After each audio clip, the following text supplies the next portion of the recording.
Hello दोस्तों, आज के इस वीडियो में आपका बहुत बहुत स्वागत है। आज के इस वीडियो में बात करेंगे डिजिटल सर्वर क्या होता है और इसको कैसे यूज़ करते हैं। हालांकि ये वीडियो मैं ऑलरेडी बना चुका हूं और ये 2 साल पुराना वीडियो है। आप इसको चैनल पे जाकर के चेकआउट कर सकते हैं। इसका लिंक नीचे वीडियो डिस्क्रिप्शन में दिया गया है और यहाँ आई आइकॉन पे भी क्लिक करके देख सकते हैं। इस वीडियो में मैंने बहुत कुछ बताया है, लेकिन पिछले 2 सालों में बहुत सारी चीजें जो हैं डिजिटल ओशन में ऐड हुई हैं। उन चीजों को बात करेंगे, उनको इंट्रोड्यूस करेंगे इस नए वीडियो में। आप में से बहुत सारे लोग जानते होंगे कि digital ocean cloud service provide करती है। तो क्लाउड सर्वर क्या होता है, जिनको नहीं पता है उनको बता दूं। क्लाउड सर्वर नॉर्मल जैसे सर्वर्स होते हैं, जो फिजिकल सर्वर्स होते हैं, उसी तरीके से ही होते हैं, लेकिन इन सर्वर्स पे यानी कि क्लाउड सर्वर्स पे आपको कोई फिजिकल एक्सेस नहीं होता है। आप हार्डवेयर लेवल पे जाकर के कोई भी एक्सेस नहीं कर सकते हैं। जो भी एक्सेस होगा वो सॉफ्टवेयर लेवल पे होगा और इस सर्वर को आप रिमोटली ही यूज कर पाएंगे। तो बेसिकली अगर आप डिजिटल ओशन की सर्विस को साइन अप करते हैं तो आप डिजिटल ओशन के प्लेटफॉर्म पे जाकर के अपने पसंद का कोई भी सर्वर क्रिएट कर सकते हैं। अपने पसंद से मतलब कि अपने कॉन्फ़िगरेशन का कोई भी सर्वर क्रिएट कर सकते हैं और जिस तरीके का या जितना पावरफुल आप सर्वर क्रिएट करेंगे आपको उसी के अकॉर्डिंग पेमेंट करनी होगी। पेमेंट पोस्ट पेड मोड है तो आपका बिलिंग आएगा, मंथली बिलिंग होती है। आपके यूजेस के ऊपर आपकी बिलिंग आएगी और आपको वो पेमेंट करना होगा। बिल कितना आएगा, कैसे करेंगे ये सब, कैसे किस तरीके से सर्वर्स क्रिएट करेंगे, ये सब आगे वीडियो में बात करेंगे। यहाँ पे एक चीज मैं बता दूं कि क्लाउड सर्वर्स हैं वो 2 तरीके से आपको एक्सेसिबल है। एक आपका मैनेज्ड और दूसरा अनमैनेज्ड। तो अनमैनेज से मतलब क्या है कि आपको जाकर के इनके कंट्रोल पैनल में जो डिजिटल ओशन या फिर जो भी आप सर्विस प्रोवाइडर चूज करते हैं उसके कंट्रोल पैनल में जाकर के आपको अपने पसंद का सर्वर क्रिएट करना पड़ेगा। उस पर क्या ओएस चाहिए आपको वो सिलेक्ट करना पड़ेगा। उसके बाद आप जैसे न्यू मशीन इंस्टॉल करते हैं आपको सब कुछ इंस्टॉल करना पड़ता है, एक एक पैकेज इंस्टॉल करना पड़ता है उस पर। और जो भी वेब सर्वर या एप्लीकेशन, नोड.js, पाइथन, कोई भी सर्विस अगर आपको इंस्टॉल करनी है तो वो सब कुछ आपको अपने आप करना पड़ेगा। इसमें सर्विस प्रोवाइडर आपको कुछ भी करके नहीं देगा। तो ये होती है अनमैनेज्ड क्लाउड सर्विस। अब बात करते हैं मैनेज्ड क्लाउड सर्विस की। मैनेज में बेसिकली क्या होता है कि आपको सेम जो प्लेटफॉर्म होगा आपको यही मिलेगा, डिजिटल ओशन, AWS या गूगल क्लाउड। बैकएंड में आपके यही सर्वर्स होंगे, क्लाउड सर्वर्स जो रन करेंगे। लेकिन जो इस पे OS इंस्टॉल करने का काम हुआ या फिर कोई सॉफ्टवेयर इंस्टॉल करने का काम हुआ वो थर्ड पार्टी कंपनीज करती हैं, जैसे कि क्लाउडवेज है या इस तरीके की बहुत सारी कंपनियां हैं जो इस तरीके का काम करती हैं। तो आपका सर्वर आपके लिए डिजिटल ओशन पे डिप्लॉय करके देंगे अगर आप डिजिटल ओशन सर्वर चूज करते हैं, या फिर आप गूगल सर्वर सेलेक्ट करते हैं तो आपके लिए वो गूगल सर्वर पे सर्वर डिप्लॉय करके देंगे। तो बेसिकली वो ऑटोमेटेड तरीके से सब कुछ करते हैं। उनका अपना सिस्टम है, कंट्रोल पैनल है, पूरा पोर्टल बना रखा है जिसपे कि आप जाकर के क्लिक क्लिक क्लिक करके सारा सेटअप कर सकते हैं। तो इस वीडियो में हम मैनेज्ड और अनमैनेज्ड दोनों की बात करेंगे, क्योंकि जो मैंने लास्ट वीडियो बनाया था डिजिटल ओशन के ऊपर, उस वक्त digital ocean managed cloud service नहीं प्रोवाइड करता था। लेकिन आज की डेट में डिजिटल ओशन अनमैनेज्ड और मैनेज्ड दोनों सर्विसेज आपको दे रहा है। तो जैसा कि अगर आप यहाँ देख सकते हैं, get your apps to market faster with Digital Ocean app platform. तो बेसिकली ये जो है सर्विस, अगर आप इस पे क्लिक करेंगे तो आप देखेंगे यहाँ पे जो सर्विसेज हैं, जो ऑलरेडी जो मैनेज सर्विसेज हैं, वो यहाँ पे लिस्ट की गई हैं कि ये क्या क्या चीजें सपोर्ट करते हैं। जैसे Node.js का, पाइथन का, Django का, Go, PHP, Laravel, React, Ruby, इस तरीके के सारी जो प्लेटफॉर्म्स हैं, सर्वर्स हैं, उनको वो खुद से मैनेज करते हैं और आपको कुछ भी करने की जरूरत नहीं होती। आप सिंपली सर्वर डिप्लॉय कीजिए और बाकी जो इंस्टॉलेशन का प्रोसेस है ये डिजिटल ओशन की तरफ से होगा। तो ये एक चीज यहाँ पे बेनिफिट होता है मैनेज्ड का कि अगर आपके पास कोई ऐसा बंदा नहीं है, आपके पास कोई ऐसा एम्प्लॉय नहीं है जो इस तरीके की चीजें मैनेज कर सके, सर्वर वगैरह, तो यहाँ पे आपका ये चीज आसान हो जाता है मैनेज करना अगर आप मैनेज सर्विस चूज करते हैं। तो अभी हम इसका डिटेल बाद में देखेंगे। और डिजिटल ओशन में बेसिकली जो यही ऐप सर्विस है ये न्यू है। अगर आप सी ऑल प्रोडक्ट्स पे जाएंगे और यहाँ नीचे आएंगे तो आप देखेंगे कि इसमें कुछ अलग अलग सेक्शंस दिए गए हैं, जैसे compute, storage, networking, database, developer tools और मैनेजमेंट टूल्स। तो इन सेक्शंस में अगर आप जाएंगे तो देखेंगे कि यहाँ पे अगर कंप्यूट की बात करें तो इनके पास 3 ऑप्शंस दिए गए हैं, ड्रॉपलेट, कुबरनेटिस और ऐप प्लेटफॉर्म। ड्रॉपलेट बेसिकली आपका स्टैंडर्ड सर्वर है जहां पे आप जाकर के अपना उबंटू या फिर सेंटोस जो भी सर्वर सेटअप करना होगा आप वो सर्वर सेटअप करेंगे और उसके ऊपर आपका जो भी एप्लीकेशन डिप्लॉय करना है उसको इंस्टॉल करके आप डिप्लॉय कर सकते हैं। कुबरनेटिस बेसिकली आप जानते होंगे, अगर नहीं जानते हैं तो बेसिकली ये माइक्रो सर्विसेज को मैनेज करने के लिए यूज होता है। तो इसमें मैं ज़्यादा कुबरनेटिस के बारे में बात नहीं करूँगा। थर्ड ऑप्शन आपका ऐप प्लेटफॉर्म है। ऐप प्लेटफॉर्म बेसिकली वही डिजिटल ओशन का मैनेज्ड वर्जन है जहाँ पे आपको कुछ करने की जरूरत नहीं होगी। फर्स्ट वाले में आपको सब कुछ करना है, लिनक्स इंस्टॉल करना है, उसके ऊपर एप्लीकेशंस इंस्टॉल करने हैं, लेकिन इसमें आपको कुछ नहीं करना है, सिर्फ और सिर्फ आपको अपना कोड डिप्लॉय करना है। स्टोरेज में भी आप देखेंगे 3-4 ऑप्शंस दिए गए हैं। तो स्टोरेज में आपको 4 तरीके की सर्विसेज मिलती हैं। स्पेस ऑब्जेक्ट स्टोरेज में बेसिकली आप अपने जो लार्ज डेटा है उसको स्टोर करके रख सकते हैं।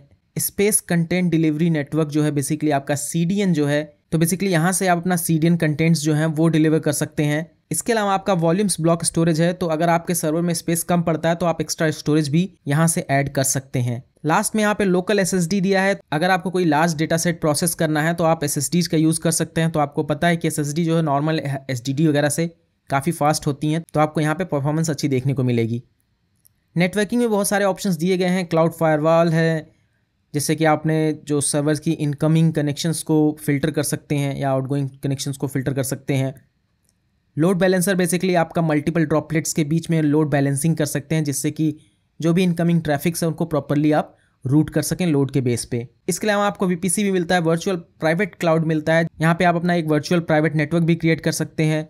फ्लोटिंग IPs है, बेसिकली फ्लोटिंग IPs आपका स्टैटिक IP है जो कि आप रिजर्व कर सकते हैं IP। अगर आप ड्रॉपलेट डिलीट भी करते हैं तो भी आपका IP एड्रेस रिजर्व रहेगा। फ्लोटिंग IPs के बारे में एक चीज़ और बताना चाहूँगा कि जो IP आपका रिजर्व रहेगा, जिस डेटा सेंटर में आपने सर्वर चूज़ किया है उसी डेटा सेंटर में ही आप उस IP को असाइन कर सकते हैं किसी और ड्रॉपलेट को। अगर आपने कोई दूसरा ड्रॉपलेट क्रिएट किया किसी और डेटा सेंटर में तो आप पहले डेटा सेंटर के IP को दूसरे डेटा सेंटर में नहीं यूज़ कर सकते हैं। इसके अलावा जो आपकी फ्लोटिंग IPs होती हैं चार्जेबल होती हैं अराउंड $4 पर मंथ के। यहाँ पे आप अपना DNS भी मैनेज कर सकते हैं, आप अपने डोमेन को यहाँ पे होस्ट कर सकते हैं और आसानी से जो इसके रिकॉर्ड्स होते हैं उनको मैनेज कर सकते हैं। यहाँ पे आपको डेटाबेस स्पेसिफिक जो सर्वर्स हैं वो भी मिलते हैं, तो यहाँ पे आप अपना डेटाबेस जो है वो आसानी से होस्ट कर सकते हैं। PostgreSQL दिया गया है, MySQL है और इसके अलावा Redis भी आप मैनेज कर सकते हैं। यहाँ पे एक और अच्छी इंटरेस्टिंग चीज़ है डेवलपर टूल्स जो है। तो डेवलपर टूल्स का बेनिफिट ये है कि आप कोड के जरिए APIs को कॉल करके DigitalOcean का जो सर्विसेज हैं, जैसे कि आपने कोई ड्रॉपलेट क्रिएट किया, स्टार्ट करना, स्टॉप करना, डिस्ट्रॉय करना, क्रिएट करना, ये सारी चीज़ें आपने कोड के जरिए खुद से कर सकते हैं। अगर आपने कोई अपना खुद का पोर्टल बना रखा है तो उसमें इंटीग्रेट कर सकते हैं। तो यहाँ पे बहुत सारे ऑप्शंस दिए गए हैं जिसको आप यूज़ कर सकते हैं। अगर आप इस पर क्लिक करेंगे तो आपको इसके बारे में ज़्यादा डिटेल मिल जाएगी। इसके अलावा यहाँ नीचे कुछ और सर्विसेज मेंशन की गई हैं। तो फिलहाल जो इंपॉर्टेंट सर्विसेज थी वो मैंने आपको बता दी। और यहाँ पे एक चीज़ और मैं बता दूं कि इनका जो कम्युनिटी है काफ़ी अच्छा है, काफ़ी स्ट्रॉन्ग है। तो यहाँ पे जाकर के आप DigitalOcean के ब्लॉग्स पढ़ेंगे तो यहाँ पे काफ़ी अच्छी तरीके से एक्सप्लेन किया गया है कि आप कोई भी एप्लीकेशन या कोई भी सर्विस किस तरीके से इंस्टॉल कर सकते हैं। तो काफ़ी अच्छी कम्युनिटी है जहाँ से आप हेल्प ले सकते हैं। तो चलिए अब करते हैं साइन इन। अगर आपका अकाउंट नहीं है तो आप अकाउंट क्रिएट कर सकते हैं। अकाउंट क्रिएट करने में कोई भी पैसा या फिर कोई क्रेडिट कार्ड डिटेल वगैरह देने की ज़रूरत नहीं होती है। तो अगर आप साइन अप करने जा रहे हैं तो आप मेरा रेफरल लिंक यूज़ कर सकते हैं। यहाँ पे ये लिंक दिया गया है, इसको मैं नीचे वीडियो डिस्क्रिप्शन में भी डाल दूंगा। आप वहाँ से क्लिक करके नया अकाउंट क्रिएट कर सकते हैं। आप नया अकाउंट क्रिएट करेंगे तो आपको $100 मिलेंगे सिस्टम को ट्राई करने के लिए। तो आप साइन अप कर लेंगे। साइन अप करने के लिए आप अपना ईमेल आईडी वगैरह यूज़ करके साइन अप कर सकते हैं। इसके अलावा आप अपना गूगल अकाउंट या फिर गिटहब का अकाउंट यूज़ कर सकते हैं। तो मैंने यहाँ ऑलरेडी लॉगिन कर रखा है। तो यहाँ पे जाएंगे, अगर मैं अपने मेन होम पेज पे जाता हूँ तो यहाँ कुछ इस तरीके से DigitalOcean का पोर्टल दिखता है। यहाँ पे ऑलरेडी देखेंगे मैंने एक सर्वर क्रिएट कर रखा है। तो ये कुछ सर्विस है जो कि मैं नेक्स्ट वीडियो के लिए टेस्ट कर रहा हूँ अभी। फिलहाल आप इसको इग्नोर करिए, कोई दिक्कत नहीं है इसमें। यहाँ पे लेफ्ट साइड में बहुत सारे ऑप्शंस दिए गए हैं। यहाँ पे प्रोजेक्ट्स आप क्रिएट कर सकते हैं, जैसे कि मैंने एक अपने नाम से क्रिएट किया है। दूसरा प्रोजेक्ट आप क्रिएट कर सकते हैं। अगर आप मल्टीपल प्रोजेक्ट्स पे काम कर रहे हैं तो न्यू प्रोजेक्ट्स नए नाम से क्रिएट कर सकते हैं। तो यहाँ मैनेज में जाएंगे तो आप देखेंगे यहाँ ऐप्स है जो कि आपका बेसिकली मैनेज्ड होस्टिंग है DigitalOcean का। इस पर हम बाद में बात करेंगे। यहाँ पे आपका ड्रॉपलेट ऑप्शन दिया गया है जहाँ पे जाकर के आप ड्रॉपलेट्स क्रिएट कर सकते हैं। तो ड्रॉपलेट्स, जैसा कि मैंने पहले बताया था कि ड्रॉपलेट्स बेसिकली आपका एक सर्वर ही है। अभी मैं बताऊंगा किस तरीके से क्रिएट करते हैं। इसके अलावा आप कुबरनेटिस के क्लस्टर्स भी यहाँ से मैनेज कर सकते हैं, क्रिएट कर सकते हैं। अगर आपको एक्स्ट्रा वॉल्यूम्स, यानी कि आपको एक्स्ट्रा, जैसे कि आप हार्ड ड्राइव में पार्टीशंस क्रिएट करते हैं, अगर आपको एक एक्स्ट्रा ड्राइव चाहिए, डिस्क चाहिए, तो आप यहाँ से आकर के नया वॉल्यूम क्रिएट कर सकते हैं। अगर आप चाहते हैं कि आपका जो सर्वर है, जैसा कि आपने पाइथन में कोई एप्लीकेशन बनाया है और आपने वो पाइथन एप्लीकेशन इस सर्वर पे होस्ट कर दिया, लेकिन ज़रूरी नहीं कि आप डेटाबेस भी इसी सर्वर पे होस्ट करें। अगर आप अच्छा परफॉर्मेंस चाहते हैं तो आप अलग से डेटाबेस के लिए सर्वर बना करके उसको वहाँ पे होस्ट कर सकते हैं। तो इस तरीके से DigitalOcean प्रोवाइड करता है डेटाबेस ऑप्टिमाइज सर्वर्स। तो यहाँ पे आकर के आप डेटाबेस क्लस्टर क्रिएट कर सकते हैं। और ये 3 तरीके के डेटाबेस, जैसे कि मैंने पहले बताया, Postgres, MySQL और Redis सपोर्ट करता है। इनके वर्जन्स भी यहाँ दिए गए हैं, कौन से वर्जन्स ये सपोर्ट करता है। इसके अलावा स्पेसेस हैं। स्पेसेस बेसिकली वही आपका जो स्टोरेज वगैरह है, जिस तरीके से आपको फाइल्स अगर आपको सर्वर पे रखनी है या फिर आपको CDN बनाना है तो वो आपके स्पेसेस में आते हैं। यहाँ पे क्रिएट स्पेस पे क्लिक करके नया स्पेस क्रिएट कर सकते हैं। यहाँ पे एक और नई चीज ऐड हुई है जो कि पहले नहीं थी, container registry. Container registry basically क्या है, ये आपका जो डॉकर की जो इमेजेस होते हैं इनको होस्ट करता है। अगर आपको डॉकर के बारे में नहीं पता है तो ज़्यादा टेंशन लेने की जरूरत नहीं है, लेकिन अगर आप डॉकर यूज़ करते हैं तो ये आपके काम का हो सकता है। अगर आप डॉकर पे जाएंगे hub.docker.com, तो ये क्या करता है, ये बेसिकली जो डॉकर के इमेजेस होते हैं, जो एक तरीके से कह लीजिए जो OSs होते हैं, उनको होस्ट करता है, जहाँ से आप वापस से डाउनलोड कर सकते हैं। डॉकर पुल कमांड यूज करके जब पुल करते हैं तो यहाँ से आता है। तो डॉकर बेसिकली आपको एक प्राइवेट इमेज होस्ट करने का ऑप्शन देता है। इसके अलावा बाकी जितने भी आप इस पे होस्ट करेंगे वो पब्लिक होगा, यानी कि कोई भी उसको यूज कर पाएगा। और अगर आप और भी ज़्यादा प्राइवेट इमेजेस होस्ट करना चाहते हैं तो उसके लिए आपको कुछ पे करना होगा। तो उसकी प्राइसिंग आप यहाँ देख सकते हैं कि आपको कितना पे करना पड़ेगा। तो इसी तरीके से डिजिटल ओशन ने अपना खुद का डॉकर इमेजेस होस्ट करने का सर्विस स्टार्ट किया है, जो कि आपका है कंटेनर रजिस्ट्री। तो यहाँ पे आकर के आप होस्ट कर सकते हैं अपना जो डॉकर के इमेजेस हैं। बाकी प्लान्स आप वगैरह यहाँ पे चेक कर सकते हैं। उसके बाद आपका इमेजेस है। इमेजेस बेसिकली जब आप स्नैपशॉट्स वगैरह लेते हैं तो आपका यहाँ पे आता है बैकअप वगैरह, आप यहाँ से देख सकते हैं जो भी आपने बैकअप क्रिएट किया होगा। नेटवर्किंग में आप अपना डोमेन मैनेज कर सकते हैं, जो कि बेसिकली आपका DNS है, तो पूरा का पूरा DNS आप यहीं से मैनेज कर सकते हैं। फ्लोटिंग IPs मैनेज कर सकते हैं, यहीं से आप अपना लोड बैलेंसर भी मैनेज कर सकते हैं, क्रिएट कर सकते हैं। और बाकी जो VPC, फायरवॉल और PTR रिकॉर्ड्स हैं उन सबको यहाँ से आकर के मैनेज कर सकते हैं। मैनेज के अंदर जो लास्ट ऑप्शन है वो है मॉनिटरिंग। तो मॉनिटरिंग में बेसिकली आप अपने ड्रॉपलेट्स को मैनेज कर सकते हैं। मैनेज करने के लिए आपको अपने ड्रॉपलेट पे कुछ एजेंट इंस्टॉल करना होगा। वो कैसे करेंगे, how to install Digital Ocean metric agent, इस पर क्लिक करके आप देख सकते हैं। और वो जो एजेंट है जब आपके ड्रॉपलेट पे इंस्टॉल हो जाएगा तो जो भी उसका जो डेटा होगा वो आपको यहाँ पे देखने को मिलेगा। नेक्स्ट सेक्शन है आपका डिस्कवर। डिस्कवर के अंदर आपका मार्केट प्लेस है। उसके बाद यहाँ पे आपका अकाउंट सेक्शन है, जहाँ पे आप जाकर के अपनी सेटिंग्स चेंज कर सकते हैं, प्रोफाइल वगैरह की सिक्योरिटी देख सकते हैं, सिक्योरिटी सेटिंग्स चेंज कर सकते हैं। और बाकी आपका जो रेफरल वगैरह है वो सब आप चेंज या चेक कर सकते हैं। बिलिंग ऑप्शन में आप जाके देख सकते हैं कि आपका कितना क्रेडिट बचा हुआ है या फिर आपको कितना पे करना है। लास्ट में आपका API ऑप्शन है, जिसमें आप जा करके अपने एप्लीकेशन के लिए API क्रिएट कर सकते हैं, उसका टोकन क्रिएट कर सकते हैं। बाकी जो API से रिलेटेड टास्क हैं वो आप यहाँ पे परफॉर्म कर सकते हैं। उसके बाद यहाँ भी कुछ ऑप्शंस दिए गए हैं, जहां से जाकर के आप अपना प्रोफाइल, साइन आउट या फिर टीम क्रिएट कर सकते हैं। और यहाँ पे भी क्लिक करके, यूजर्स पे भी क्लिक करके आप अपनी डिटेल्स चेक कर सकते हैं, जो भी आपके अकाउंट के यूजर्स हैं वो। तो चलिए अब क्रिएट करते हैं एक प्रोजेक्ट। और मैं इस प्रोजेक्ट पे काम नहीं करूंगा, जो मेन ऑलरेडी क्रिएटेड है। यहाँ पे एक नया प्रोजेक्ट क्रिएट करते हैं और इसका नाम देता हूँ मैं यूट्यूब डेमो। डिस्क्रिप्शन वगैरह कुछ दे सकते हैं। पर्पज यहाँ पे सेलेक्ट कर सकते हैं, आपको सेलेक्ट करना ही पड़ेगा क्योंकि स्टार बना हुआ है। तो आई गेस कैटेगराइज करने के लिए बेसिकली आपका इससे कोई मतलब नहीं, आप कुछ भी ले सकते हैं, वेब एप्लीकेशन दे देंगे। और यहाँ पे क्रिएट पे क्लिक करके कंटिन्यू करेंगे। तो बेसिकली आप जो नया प्रोजेक्ट क्रिएट करते हैं तो आपका जो एग्जिस्टिंग रिसोर्सेज है उनको मूव करने का भी यहाँ ऑप्शन दे रहा है। जैसा कि अगर यहाँ पे क्लिक करेंगे तो देखेंगे जो ऑलरेडी जो मेरा एक सर्वर क्रिएटेड है, जो कि इश्तियाक हुसैन इस प्रोजेक्ट के अंदर है, इसको मैं मूव कर सकता हूँ इसमें। तो फिलहाल हमें मूव कुछ भी नहीं करना है, तो यहाँ पे हम स्किप कर देंगे। स्किप करेंगे तो आप देखेंगे कुछ इस तरीके का आपका दिख जाएगा। और यहाँ नीचे आकर के आप सारी सर्विसेज देख सकते हैं, यहाँ से क्लिक करके क्रिएट कर सकते हैं। अभी जो हमें सबसे पहला काम करना है वो एक ड्रॉपलेट क्रिएट करना है, बेसिकली एक सर्वर क्रिएट करना है। तो गेट स्टार्टेड विद ड्रॉपलेट पे क्लिक करेंगे या फिर यहाँ क्रिएट पे क्लिक करके नया ड्रॉपलेट क्रिएट कर सकते हैं। यहाँ भी करेंगे तो आपको यहाँ पे ड्रॉपलेट या बाकी सारी जो सर्विसेज हैं वो क्रिएट करने का ऑप्शन आ जाएगा। यहाँ पे पहला ऑप्शन आता है कि आपको कौन सा डिस्ट्रीब्यूशन चूज करना है। डिस्ट्रीब्यूशन मीन्स कि आपका कौन सा OS आपको सेलेक्ट करना है। तो आपके पास ऑप्शन है उबंटू है, FreeBSD है, फेडोरा, डेबियन और CentOS है। यहाँ पे वर्जन आप सेलेक्ट कर सकते हैं अपने रिक्वायरमेंट के अकॉर्डिंग। कंटेनर डिस्ट्रीब्यूशंस भी आपके हैं। मार्केट प्लेस भी आपका यहाँ पे दिया गया है ऑप्शन, जहाँ पे आप जा करके डायरेक्टली चूज कर सकते हैं कि आपको वर्डप्रेस चाहिए, लैम्प चाहिए उबंटू 20 पे, तो वो डायरेक्टली आपका लैम्प सेटअप आ जाएगा, यानी कि Linux, Apache, MySQL and PHP।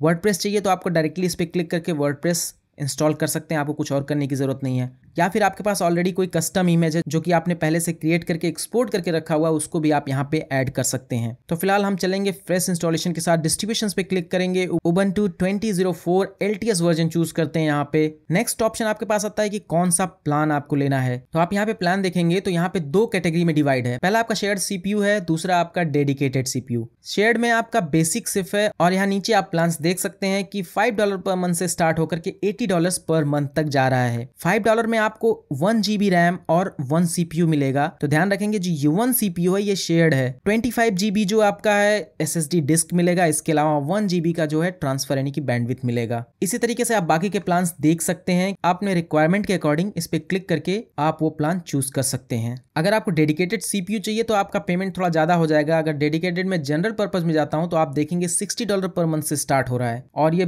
$1200 यानी कि $1200 पर मंथ तक जा रहा है। तो $60 में आप देखेंगे 8 GB रैम और 2 CPU मिल रहे हैं। तो ये 2 CPU आपका डेडिकेटेड है, 25 GB आपका SSD डिस्क है और 4 TB जो ट्रांसफर टोटल मिलेगा। CPU ऑप्टिमाइज में जाएंगे तो आप देखेंगे कि $40 में आपको 4 GB और 2 CPU मिल रहा है और $80 में आपको 8 GB 4 CPU मिल रहा है। तो इसी तरीके से आप प्लान जो है वो कंपेयर कर सकते हैं। अगर आपका जो एप्लीकेशन है बहुत ही CPU इंटेंस है तो आप CPU ऑप्टिमाइज लेंगे। अगर आपका एप्लीकेशन बहुत ज़्यादा मेमोरी इंटेंस है तो आप मेमोरी ऑप्टिमाइज लेंगे। मेमोरी ऑप्टिमाइज लेंगे तो आपका 16 GB रैम के साथ 2 CPU मिलेगा और $80 पर मंथ पे करना पड़ेगा। लास्ट में आपका है स्टोरेज ऑप्टिमाइज, जिसमें कि आपको ज्यादा स्टोरेज मिलता है। यहाँ पे आप देखेंगे 300 GB NVMe SSDs आपको मिलती है यहाँ पे, जो कि काफी फास्ट हैं और अभी यहाँ पे ऐसे ही अवेलेबल नहीं है। इसको अगर रिक्वेस्ट करूंगा तो ये अवेलेबल हो जाएगा। तो इस डेमो के लिए हमें कुछ ज्यादा करना है नहीं, तो मैं बेसिक $5 पर मंथ वाला सर्वर चूज करता हूँ। आप कुछ भी चूज कर सकते हैं। अगर आप जनरल पर्पज में आप जाएंगे तो यहाँ देखेंगे नीचे एक और ऑप्शन दिया गया है डिस्क ऑप्शन। तो अगर आप 2x SSD कर देंगे तो जो SSD की साइज है वो डबल हो जाएगी और पैसे बहुत देखेंगे बहुत मामूली सा $5 सिर्फ आपका बढ़ रहा है इसमें। तो हम बेसिक $5 ही चूज कर रहे हैं। इसके बाद आपको ब्लॉक स्टोरेज ऐड करने का ऑप्शन है। तो ब्लॉक स्टोरेज बेसिकली क्या है कि एक तरह से ये एक एक्स्ट्रा पार्टीशन कह लीजिए या एक्स्ट्रा डिस्क है। जैसे आप सिस्टम में एक्स्ट्रा हार्ड ड्राइव लगा देते हैं उसी तरीके से ये ब्लॉक स्टोरेज होता है। तो अगर आप इस क्वेश्चन मार्क पे क्लिक करेंगे तो आपको उसके बारे में डिटेल देख सकते हैं। तो अगर आपको वॉल्यूम ऐड करना है आप इस पे क्लिक कर देंगे तो आप देखेंगे 100 GB एक्स्ट्रा आपको एक पार्टीशन मिलेगा जो कि आपका $10 पर मंथ है। इसी तरीके से आपके बाकी जो ऑप्शन है यहाँ पे अवेलेबल है या फिर आप कस्टम भी चूज कर सकते हैं। इसके बाद ऑप्शन आता है कि आपको डेटा सेंटर रीजन कौन सा चूज करना है, न्यूयॉर्क और बाकी सारे ऑप्शंस आप देख सकते हैं। इंडिया के लिए बैंगलोर यहाँ पे है और यहाँ पे सिर्फ एक ही ऑप्शन अवेलेबल है, एक ही डेटा सेंटर है। डेटा सेंटर के लिए रिकमेंड करूंगा कि आप अपने सबसे नजदीकी डेटा सेंटर ही चूज कीजिए जिससे कि आपको परफॉर्मेंस अच्छा मिले, या फिर आप जिसके लिए एप्लीकेशन या जिस कंट्री को टारगेट करके एप्लीकेशन बना रहे हैं उस कंट्री का सर्वर चूज करेंगे तो ज़्यादा बेटर परफॉर्मेंस मिलेगी। इंडिया के लिए एक चीज़ बता दूं कि अगर आप ई-कॉमर्स साइट बिल्ड कर रहे हैं तो आज ज़रूरी है कि आपका सर्वर जो है वो इंडिया में ही होना चाहिए। तो आपको मैंडेटरी है कि बैंगलोर सर्वर ही चूज करना है। उसके बाद ऑप्शन है VPC नेटवर्क। यहाँ पे हमने कुछ क्रिएट नहीं किया था तो डिफॉल्ट वाला ही लेगा। नेक्स्ट ऑप्शन है आपको अगर IPv6 एक्टिवेट करना है तो आप चूज कर सकते हैं, या फिर नहीं करना है तो इन सारे ऑप्शंस को छोड़ सकते हैं। उसके बाद यहाँ पे बहुत इंपॉर्टेंट सेक्शन है जो कि आपका ऑथेंटिकेशन है। ऑथेंटिकेशन में बेसिकली क्या कि आप इस सर्वर को कैसे एक्सेस करना चाहेंगे। आपके पास 2 ऑप्शन है, एक तो SSH की के थ्रू और दूसरा पासवर्ड। अगर आप पासवर्ड चूज करते हैं तो आप डायरेक्टली यूजर नेम पासवर्ड का यूज करके अपने सर्वर में रिमोटली लॉगिन कर सकते हैं,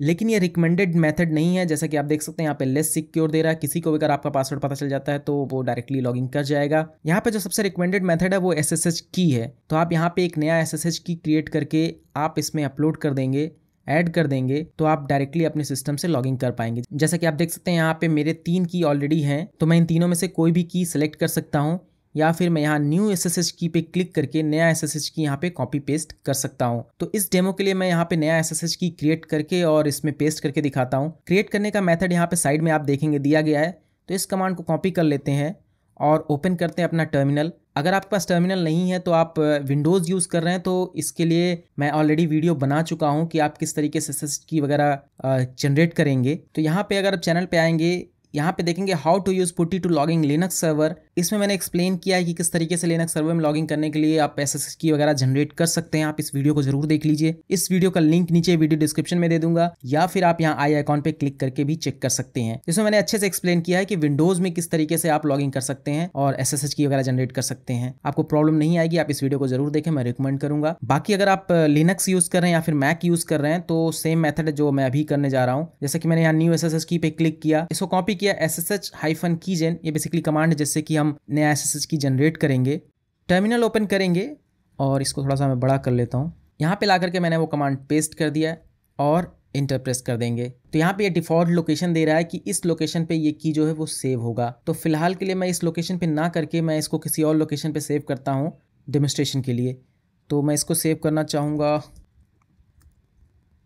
तो इसका मैंने नाम दे दिया IDRS से डेमो और ये मैं सेव कर रहा हूँ डाउनलोड्स फोल्डर के अंदर और एंटर प्रेस कर देंगे। यहाँ पे पास फ्रेज मांग रहा है, तो पास फ्रेज बेसिकली क्या है कि इस की को प्रोटेक्ट करने का पासवर्ड है। अगर आप इस की को प्रोटेक्ट करना चाहते हैं तो आपको यहाँ पे पासवर्ड देना होगा, जिससे कि अगर किसी को की मिल भी जाता है तो बिना आपके पासवर्ड के वो की यूज ना कर पाए। तो फिलहाल इस डेमो के लिए हम कोई भी पास फ्रेज नहीं देंगे और एंटर प्रेस कर देंगे 2 बार और इस तरीके से जो हमारा की है वो जनरेट हो गया। अगर हम डाउनलोड्स फोल्डर के अंदर जाते हैं, यहाँ LS करेंगे तो आप देखेंगे कि यहाँ पे एक IDRS से डेमो क्रिएट हुआ है और इसके अलावा IDRS से demo.pub यानी कि ये पब्लिक फाइल है। तो यहाँ पे 2 फाइल इस तरीके से क्रिएट हो गई है। इसके बाद क्या करेंगे, जो ये फाइल है पब्लिक फाइल है, इसका कंटेंट कॉपी पेस्ट करेंगे। तो इसको मैं एक बार प्रिंट कर देता हूँ कैट।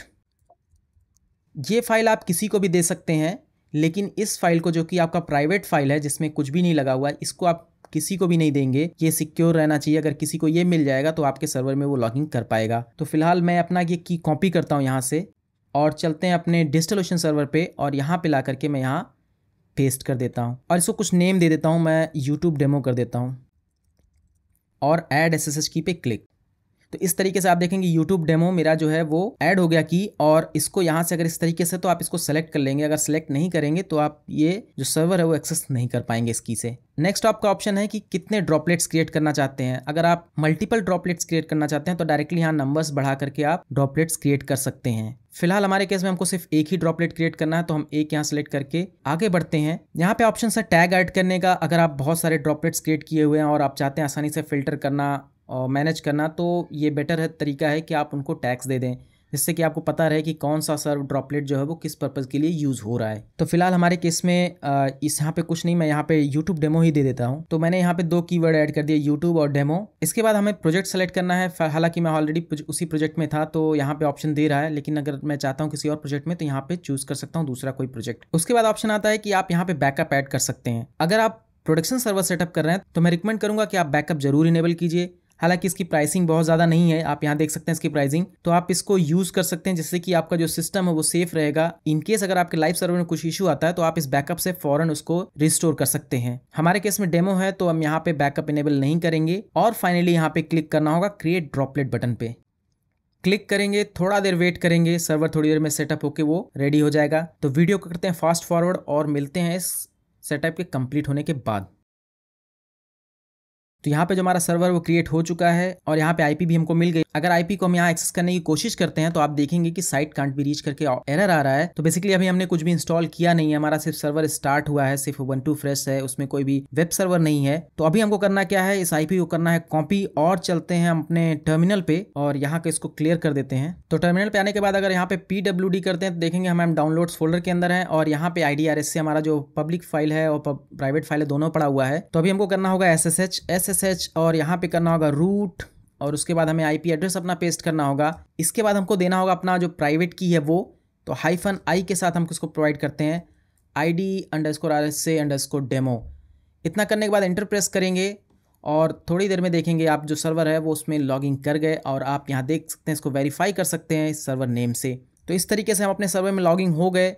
लॉगिन होने के बाद आप कुछ भी कमांड चला सकते हैं, APT अपडेट वगैरह कर सकते हैं, APT अपग्रेड कर सकते हैं, जो भी वेब सर्वर है वो इंस्टॉल कर सकते हैं। तो मैं यहाँ ज़्यादा कुछ नहीं करूँगा, सिंपल Nginx इंस्टॉल करके आपको दिखा देता हूँ। तो मैंने यहाँ पे अपडेट किया, अब हम करते हैं APT इंस्टॉल Nginx, कंटिन्यू कर देंगे और थोड़ी देर में जो Nginx वेब सर्वर वो इंस्टॉल होकर आ जाएगा। तो यहाँ पे हमारा जो Nginx सर्वर का इंस्टॉलेशन है वो कंप्लीट हो गया है। और अगर आप हम ब्राउजर में जाते हैं और जो ये हमने IP ओपन किया था इसको रिफ्रेश कर देते हैं तो आप देखेंगे वेलकम टू Nginx का जो डिफॉल्ट पेज है वो ओपन हो गया। तो इस तरीके से आप देखेंगे आपका जो सर्वर है वो स्टार्ट हो गया, रन कर रहा है। अगर आप इस पर क्लिक करेंगे तो उसके बारे में डिटेल देख सकते हैं, जो साइज वगैरह है, जो इमेज यूज़ किया गया है इस सर्वर को सेटअप करने के लिए, यानी कि OS जो कौन सा रीजन है, क्या IP एड्रेस है, IPv6 यहाँ से आप वापस से इनेबल कर सकते हैं अगर रिक्वायरमेंट है। तो यहाँ पे अगर इस सर्वर पे क्लिक करेंगे तो यहाँ बहुत सारे ऑप्शंस आपको देखने को मिल रहे हैं, IP वगैरह सब कुछ डिटेल यहाँ पे दिया गया है। आप यहाँ कंसोल से लॉगिन कर सकते हैं। अगर इस पे क्लिक करेंगे तो डायरेक्टली कंसोल ओपन हो जाएगा ब्राउजर में, जहाँ से आप लॉगिन करके अपना सर्वर मैनेज कर सकते हैं। जरूरी नहीं कि आपने टर्मिनल से ही लॉगिन करें, यहाँ पे आप डायरेक्टली रूट से लॉगिन कर सकते हैं या फिर Ubuntu से लॉगिन कर सकते हैं अगर आपने कोई पासवर्ड सेट किया हुआ है तो। बाकी आप ग्राफिक्स में आपको बैंडविड्थ वगैरह की डिटेल दिखेगी, CPU यूटिलाइजेशन, डिस्क यूटिलाइजेशन वगैरह है। आप यहाँ से आकर के एक्सेस वगैरह चेंज कर सकते हैं, आप पासवर्ड रूट का चेंज कर सकते हैं या सेट कर सकते हैं। यहाँ से पासवर्ड सेट करने के बाद ही आप कंसोल से लॉगिन कर पाएंगे। पावर ऑप्शन में आप इसको टर्न ऑफ कर सकते हैं या फिर पावर साइकिल वगैरह चेक कर सकते हैं। वॉल्यूम्स वगैरह आप यहाँ से आकर देख सकते हैं। तो सर्वर से रिलेटेड जितनी भी डिटेल है आप यहाँ से आकर के मैनेज कर सकते हैं। अगर इस सर्वर में कोई वॉल्यूम ऐड करना है तो यहाँ से कर सकते हैं। सर्वर को अगर रिसाइज करना है, अगर आपने मान लीजिए कल को रिक्वायरमेंट आपकी ज़्यादा हो गई तो यहाँ से आप $5 पर मंथ से देके आप $10 $20 पर मंथ वाला सर्वर चूज़ कर सकते हैं। थोड़ा टाइम लेगा, थोड़ी देर में वो सर्वर जो है आपका रिसाइज हो जाएगा। इसी तरीके से नेटवर्किंग, बैकअप, स्नैपशॉट वगैरह भी यहाँ से ले सकते हैं। स्नैपशॉट में अगर मैं यहाँ पे क्लिक कर देता हूँ तो ड्रॉपलेट का स्नैपशॉट क्रिएट हो जाएगा। इसी तरीके से कर्नल में आप देखेंगे तो कर्नल जो है इसका ड्रॉपलेट में मैनेज नहीं है, तो यहाँ पे इस पर डिस्प्ले नहीं कर रहा है। हिस्ट्री में जाएंगे तो आपका हिस्ट्री वगैरह दिखेगी, कब स्टार्ट हुआ, कब शट डाउन हुआ, ये सारी डिटेल। अगर आप ड्रॉपलेट को डिस्ट्रॉय करना चाहते हैं तो यहाँ पे डिस्ट्रॉय दिस ड्रॉपलेट पे क्लिक करके इसको डिस्ट्रॉय कर सकते हैं। इसके अलावा आप यहाँ से आकर टैग्स वगैरह मैनेज कर सकते हैं। और लास्ट में आपका रिकवरी ऑप्शन है। अगर आपका सर्वर जो वो ब्रेक हो जाता है तो आप यहाँ से आकर के रिकवर कर सकते हैं। तो ये तो रहा आपका जो अनमैनेज्ड सर्विस है डिजिटल की वो। अगर आप डिजिटल ओशन की मैनेज सर्विस की बात करें तो यहाँ मैनेज में आएंगे, ऐप्स में जाएंगे तो ये एक तरीके से आपका जो है डिजिटल ओशन का मैनेज सर्विस है। अगर आप इस पर क्लिक करेंगे तो यहाँ देखेंगे कि focus on code not server. तो यहाँ क्लियरली कह रहे हैं कि आपको सिर्फ कोड पे फोकस करना है, सर्वर पे नहीं फोकस करना है, कोई भी ओएस नहीं इंस्टॉल करना है, कोई भी उसके ऊपर एप्लीकेशन नहीं इंस्टॉल करना है, वो सब कुछ डिजिटल ओशन करके देगा आपको। यहाँ पे इसका जो प्राइसिंग है वो भी दिया गया है। Prototype basic web app start है $5 से और फिर उसके बाद $12 है। फिर बाकी सारे ऑप्शंस हैं जो अगर एक्स्ट्रा कोई सर्विसेज ऐड करते हैं तो उसके अलग अलग चार्जेस हैं। तो यहाँ लॉन्च योर ऐप पे क्लिक करके आप सर्विस है वो लॉन्च कर सकते हैं। इसको यूज करने के लिए आपको अपना गिटहब का या गिटलैब का अकाउंट जो वो लिंक करना पड़ेगा, जिससे कि डिजिटल ओशन डायरेक्टली कोड को पुल कर सके इन रिपोजिटरीज से। अगर आपके पास अभी कोई कोड या प्रोजेक्ट रेडी नहीं है, जैसा कि अभी मेरे पास कोई प्रोजेक्ट रेडी नहीं है, तो यहाँ पे डेमो ऑप्शन भी है। तो लॉन्च अ डेमो पे क्लिक करके मैं एक डेमो एप्लीकेशन सेटअप करके आपको दिखाता हूँ। तो यहाँ पे आप देखेंगे रिएक्ट, नोड.js, पाइथन, नेक्स्ट.js और बहुत सारे ऑप्शंस दिए गए हैं। रूबी भी आपका, PHP भी यहाँ पे दिया गया है, फ्लास्क है, डॉकर है, ह्यूगो भी आप यहाँ पे क्रिएट कर सकते हैं। तो ये सारे जो अभी के एप्लीकेशन है, डेमो एप्लीकेशन है, वो यहाँ पे दिए गए हैं। तो इनमें से कोई एक क्लिक करके मैं सेटअप करके दिखा देता हूँ। तो चलिए यहाँ पे PHP को मैं सेटअप करता हूँ। PHP पे क्लिक किया मैंने और यहाँ पे नेम आप अपने अकॉर्डिंग चूज कर सकते हैं।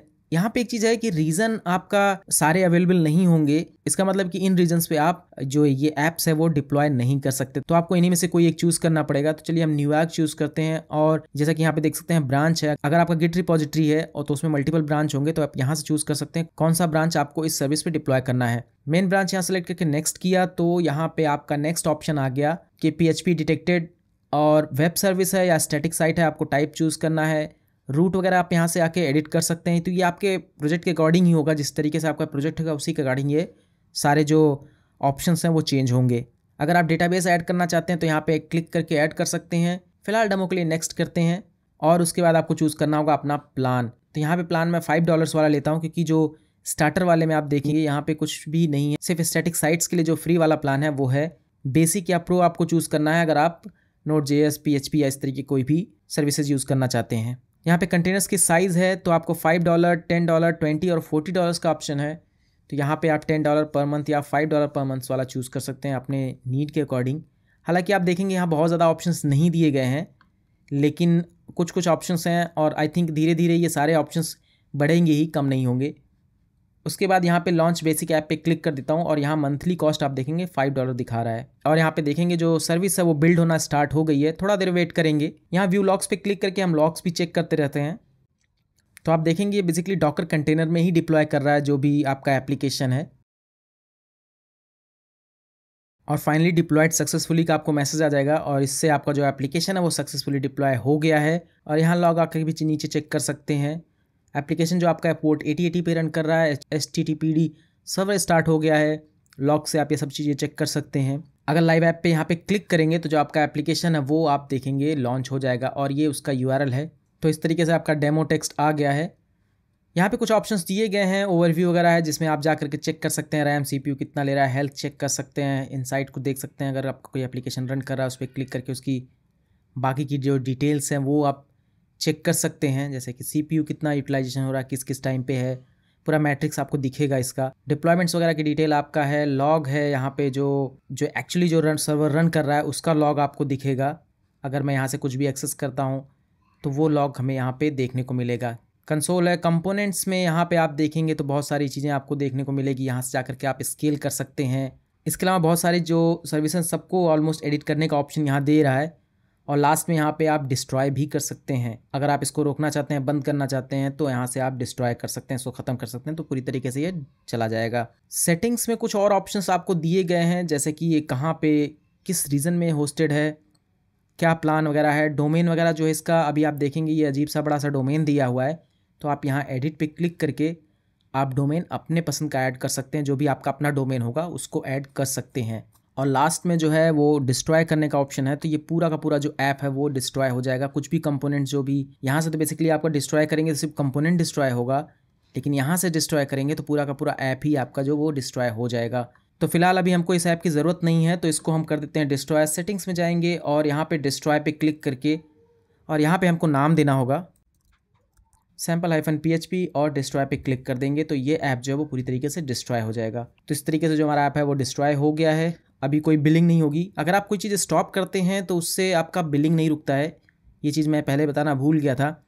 जैसा कि अगर ये कंटेनर्स मेरे रन कर रहे हैं, अगर मैं इनको यहाँ से जाकर के पावर ऑफ कर देता हूँ, अगर इस पर क्लिक करता हूँ मैं, और आप देखेंगे यहाँ पे पावर ऑफ करने का ऑप्शन आ रहा है, तो अगर मैं इसको यहाँ से टर्न ऑफ कर देता हूँ तो इसका बिलिंग नहीं रुकेगा, बिलिंग फिर भी होता रहेगा। जब तक कि हम डिलीट नहीं कर देंगे तब तक इसकी बिलिंग चलती रहेगी। तो बहुत सारे ऑप्शंस हैं जिनको आप एक्सप्लोर कर सकते हैं। बहुत सारी ऐसी चीज़ें हैं जो बहुत डिटेल में बता सकते हैं, लेकिन अगर इतना बताऊंगा तो मैं बहुत ज़्यादा वीडियो लंबी हो जाएगी। अभी तक मैंने जितना भी बताया आपको आइडिया हो गया होगा कि डिजिटल ओशन पे किस तरीके से आप अपना एप्लीकेशन डिप्लॉय कर सकते हैं और किस तरीके से इसकी सर्विसेज को मैनेज करेंगे। तो आज की इस वीडियो में इतना ही। मुझे उम्मीद है कि आपको वीडियो पसंद आया होगा। अगर आपको वीडियो पसंद आया तो प्लीज़ इस वीडियो को लाइक कीजिए, शेयर कीजिए, और अगर आपने हमारा चैनल सब्सक्राइब नहीं किया है तो रेड कलर के इस बटन को दबाकर हमारा चैनल सब्सक्राइब करें और घंटे के इस आइकॉन को दबाकर नोटिफिकेशन एक्टिवेट करें। धन्यवाद।